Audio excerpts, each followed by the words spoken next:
Okay.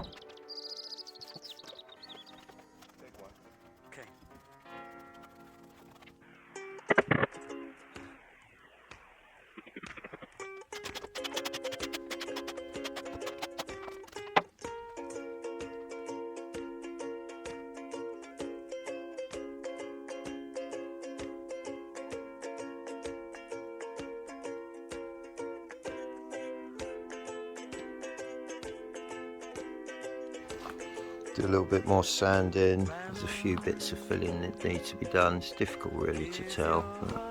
Get it close so you can see. There's just a few little dimples and, you know, highs, but it's nearly there. One thing I mentioned in the previous segment was that, you know, with this filler, luckily enough, you can kind of see the low points because it gets lighter. There are some fillers that do that. I don't know whether this is one of them or that's just because I've sanded through it and it's dusty, I don't know, but it's always nice when you have a filler that does that because it just helps. Anyway, yeah, I've got it up to this point and there's still filling to be done. So you can see quite clearly if I go in close that there's kind of little tiny divots in between where the filler's sort of gone to the correct level. It's mostly not got as much of a curve in it as it should have, but yeah, whatever. I know that sounds bad, but I just want it tidy. So, but she's getting there. I can see, you know, the areas that I need to put a little bit of filling in, and you know, quite easily. I don't need to do a mist coat or a guide coat, as it's referred to as well, of some colour to see that I need to do a bit more filling in these areas. But it just made me think about, you know, obviously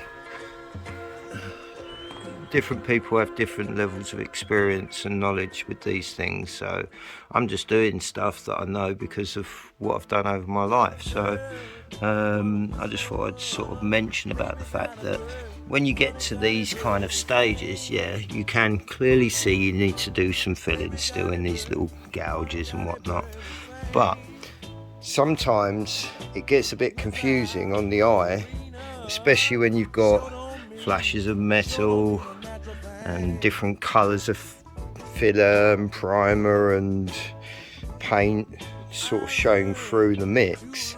It can be really difficult to see actually where your levels are, and as you can see here, you know, if you look down the side, it looks reasonably in line now along that edge sort of seam where the door goes. You can see it looks pretty much in line now. And you know, I was thinking that if you wanted to do something like this, when you get to this kind of point and you get into the finer details, you know, of trying to get it looking sort of more complete, then you can put a little mist coat of like some satin black or matte black or some grey primer and just lightly dust over it, let it tack off and dry and everything. And then because it's only a light coat, it's quick to dry anyway. But then what it does is it gives you the opportunity to obviously use things like blocking. These are just blocks that I made, to be honest, myself out of a piece of insulation board, you know. So I've got a harder surface, softer surfaces, different curves and sort of elements to what I wanted. You know, I've got a really tiny one which is handy for getting into the details as well. But yeah, the reason why I use the blocks, it's not necessarily a preference, it's because of my setup here. I've been able to use the angle grinder and the orbital sander a few times at the beginning when I was up the top, just plugged into my vehicle, you know. But I've got a Jenny now, but I haven't really set myself up to do stuff like this, so I'm just carrying on with the hand blocks. But that's the reason why I'm doing it by hand, and just sort of plodding through. But yeah, the good thing about, you know, the blocks is they do give you the opportunity to try and get across two sort of points and stop yourself digging in, and slowly you can then blend in these edges and get them right, and then sort of take out enough of the middle to give you back that kind of little cuspy shape. But you know, bear in mind, this one for instance, it's kind of flat here and at an angle, and then it kicks and twists over and it cups more, and then it goes down to about there's a crest over, and then it becomes less cupped and more bowed, and sort of goes down to the front and cups out a little bit again, you know. But it's I mean, it's not perfect. Yes, there's filler. Oh, whoopie-doo, you know. I can guarantee a lot of motors out there on that road just got a lot of filler in them, and you don't even know it because you don't know what's been done to it. I'm just being honest about it, you know. It is what it is. It's a battered old wing that I've taken off. That's why you might see in the videos I can do this. I haven't secured it at the bottom, I've just got it attached at the top just for a line-up and a mock-up. But I had to take this one off and do a hell of a lot of panel beating with it just to get the bigger dents out, so I wasn't having to fill as much like volume, so to speak. But it still had, as I've mentioned before, a lot of different dents and kicks and kinks, and that's why I'm ending up having to do this kind of thing. It's not necessarily because it needs a ton of filler in it, it's just to try and conform the dents and the voids to a generic kind of surface that looks more smooth. That's all it is really. But yeah, that's where we're at with Daisy. And in respect of what I was saying about a guide coat, you know, just lightly spraying something on there, I will just put a little guide coat on it. I don't really need to at this point because I can see still what I'm doing, but I will put a light I say a light guide coat, and I laugh because I'm like with the filler, I'm terrible. I am absolutely terrible, and that's why I say, you know, in respect to what I'm doing here, I'm not telling anybody how to do this. Let me sit down for a minute. Jesus. I'm not telling anybody how to do this, and I'm not saying how I'm doing it is the right way or better than someone else, or you shouldn't be doing that, you should be doing this. No, if you look at what I'm doing and there's an idea in it or a way of doing something that you think, actually I wouldn't mind trying that, it might be handy, more power to you. But I'm not telling you what to do, and I'm sure there's lots of people that could potentially watch my videos that will say things like, you shouldn't be touching it with your hands because the oil in your hands and blah blah blah blah blah, or there's a bit of surface rust, you should have got all of that clipped, blah blah blah blah blah. It's an old truck that's got lots of fillers, lots of dents and bits of rust here and there. I don't expect it to stay pristine once it's done. I expect it to come through again. So this for me was purely because I wanted it to grow up a little bit and be a little bit more in kin with what I want it to look like. And you know, in doing so, because I've got experience and knowledge, I'm just giving it a little bit of love, just to try and make it a happier baby, because it is a happy baby. We're doing lots, and we're going to do lots in the future, me and Daisy. Well, me, Daisy and Thomas, hopefully, but you never know. I'm not sure if he wants to be inside driving yet, but we'll see. But yeah, so that's where we are, and sorry for blabbing on again. I just thought it was good to introduce something about what I'm going to do, rather than just keep doing time lapses and sped up sort of video and stuff. I hope it's of interest. It's, for me, it's the kind of stuff I watch, I must admit. I sit and drone off into videos much the same as this.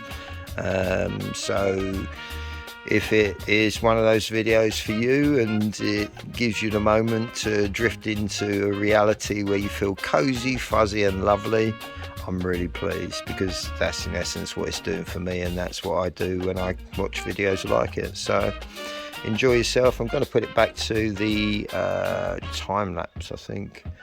Do a bit of filling, and then I've got some more sanding after that. Oh, I'll do the guide coat as well, so I can do a light sand afterwards to maybe give you another look to show how it highlights it a little bit more for you. I'm sure a lot of people out there know this already, but we all don't know everything, and you know, it's always nice to share.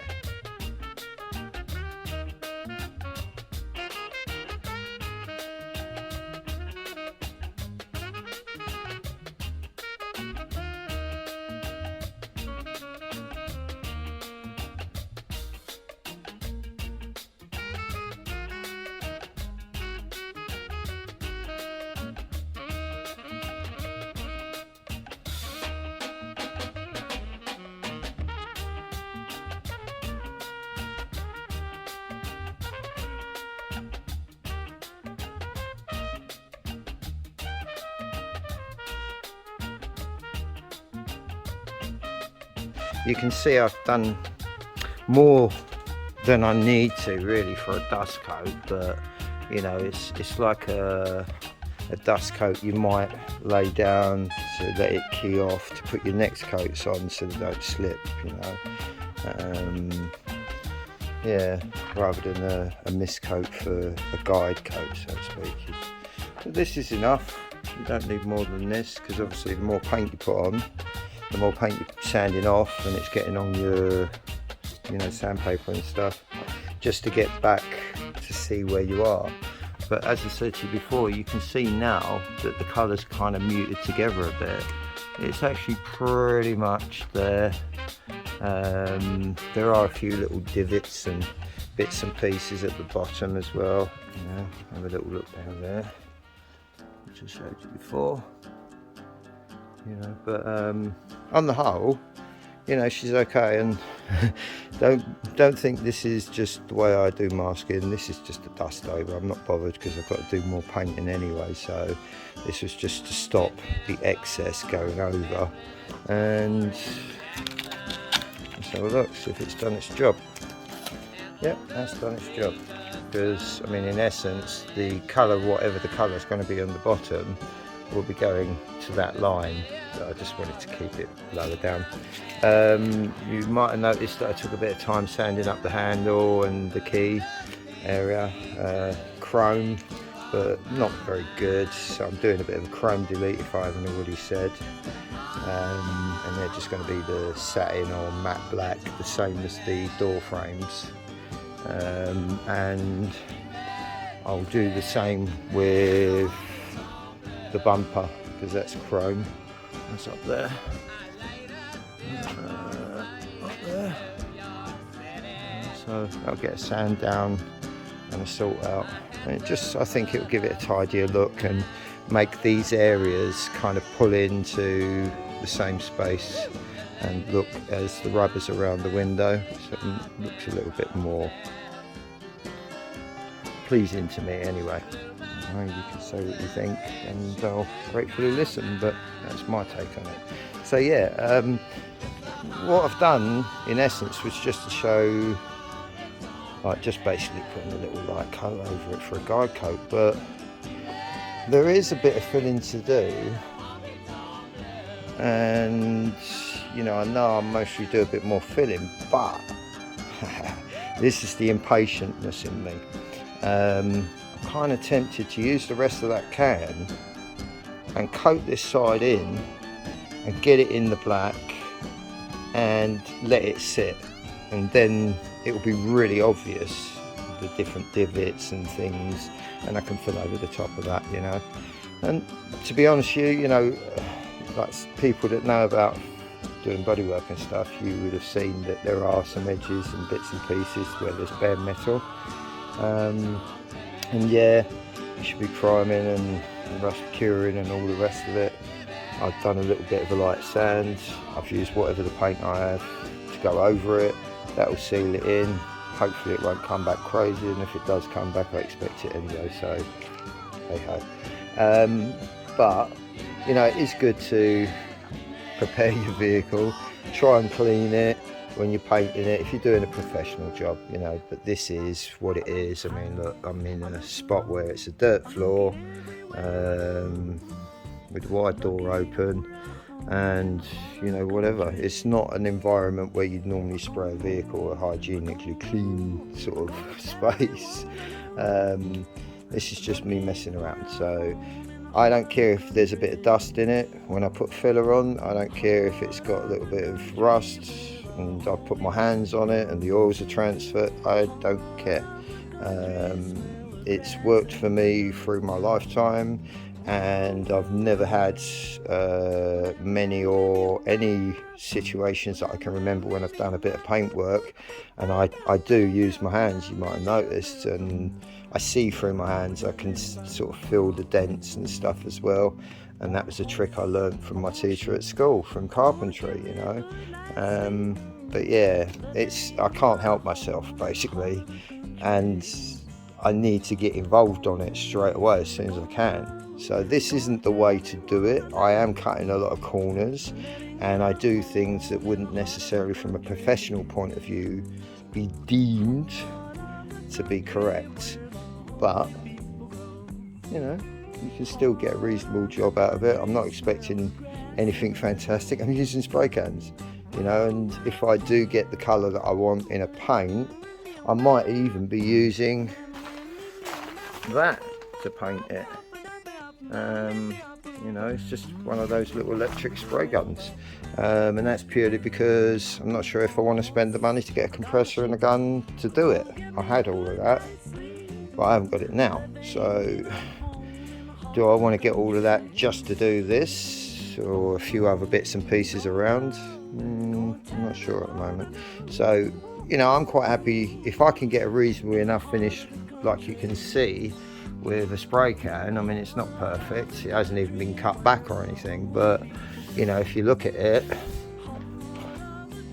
that's not bad, you know, for a spray can. And it's not as thick as it needs to be because I'm doing more to it. But you know, if I was just give that a little light wet and dry and a buff up lightly, that would mostly look $1 million in comparison. But you know, I just want to get it covered. As I said, it's the journey that's important.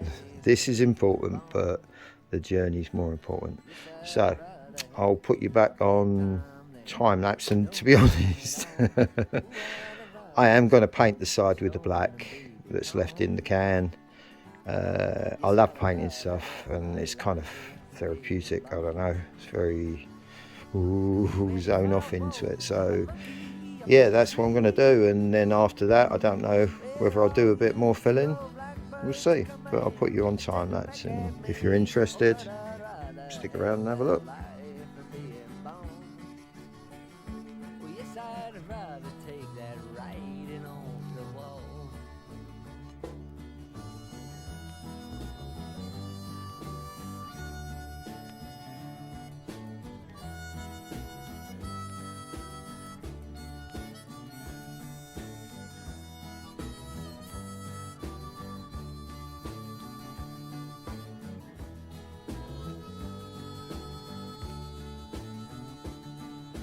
If I was a monkey up a tree, or down in some old basement on a 32nd Street, but I'd rather live a nightmare. Right, and that was part of why I'm doing it as well. I thought to myself, well, if I use one can of the black, I can get an idea of how far I can get with it and what kind of level I can get it to.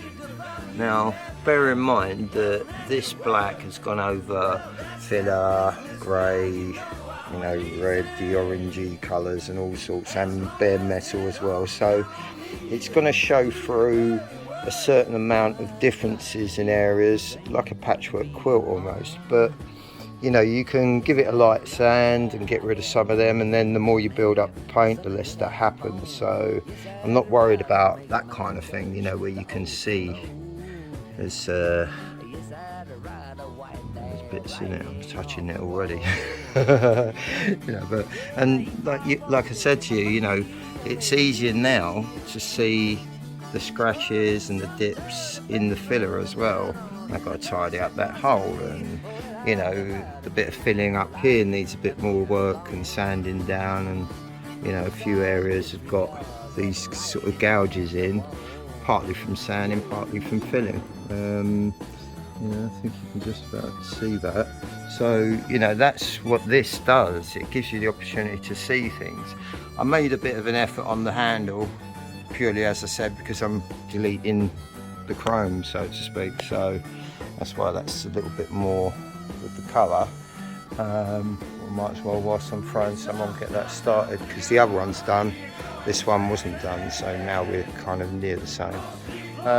Yeah, I haven't bothered to go around the back yet, because that's a whole nother thing. And I want to continue the cream, so from the top of the door line straight across and then across it. Now you're not going to see most of this or any of it really, you'll see the cream from here up maybe, but I just want to get it tidied in so the cream's there instead of the orange, and also do inside so that anything that shows out is the cream that's on top. And if I was going to go to do the green that I wanted to do, then those bits at the top of the door would have been green as well, but at the moment they might just go black. Nice for the hot sun, but not so nice for the arm. But hey ho. But yeah, as you can see, it's kind of, I don't know, you could call it flashing off or just drying. You know, the paint itself is drying and it's starting to become a more sort of solid looking thing. And quite honestly, you know, looking at it already, I'm thinking to myself, well, that might be good enough, but we'll see. Like I say, it's not to get it to a final point in this sort of round of doing body work. It's just to get it on the way. There's imperfections and, you know, there's other dent sort of areas in this roof. There's a big massive dent at the back here, and I've got rid of most of it. But if I clean this up and you had a good look, you'll see that line, you know, and you'll see the different contour rather than it being sort of this nice curvy thing. It all of a sudden pops flat. But I got it back most of the way and I'm happy with that. And one thing I might be doing with this, I'm not sure if I mentioned, I got these old little brackets that you use for CB aerials and things, and they screw onto gutters, which this has got. So I was thinking maybe I'll put the brackets for the CB aerials either there and there, and set up a little roof rack here using them to connect it to the roof. So that might be quite nice. And you won't then obviously see any of the imperfections, so what it is, it's good enough sort of thing. So yeah, but that's where I'm at with it. Walking around aimlessly, but yeah, I think even over the period that I've been talking, you know, you can see the difference now. You can see the line, and this part here, the Cortina Mark 1 back fin, so to speak, area, it, you know, it blends into this area here, and I've been trying to make it so it continues through, and then this little bit at the top where it hooks in just above that, I've tried to make that continue through as well. But you know, it's not perfect, but it's not bad, that'll do. Lovely. Anyway, enjoy the I don't know now, kind of got to a point where I'm thinking maybe I'll call it done for the day. I don't want to be messing around with wet paint.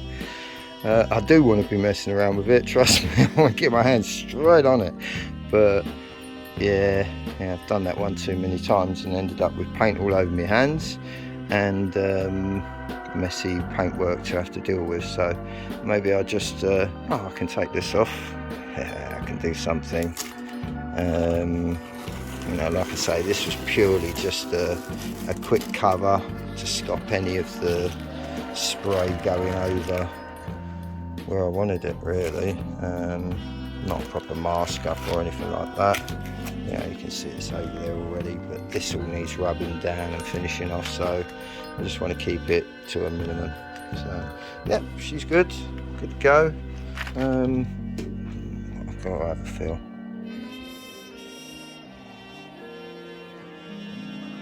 Oh, that's close. It's not, but it is. Yeah, that's the kind of level that I start my process, because it's weird, right? I don't know if other people do it, but you kind of, when you're doing it and you get it at a certain point, it's almost like you help the paint to cure and you flatten down any, like here you can see there's this sort of shaded area that goes along, and that's where there was bare metal, there was old filler and God knows whatever else. But when you kind of get it at a point where it's not fully cured, and then you just give it a light rub, it's almost magic. It kind of blends it a little bit, you know, not completely, but it's definitely something I've done a lot. And I don't know, oil on my fingertips, dust, yeah, whatever. I don't mean to sound flippant, please don't think I am being, you know, but I am with my own thing, you know. If I was doing this as a job, obviously you'd sort of do things a little bit more in line with standards and stuff, but this is just for me. This is just me old girl Daisy, and you know, if she looks a bit better and I can put her on the road again looking tidy with knobbly wheels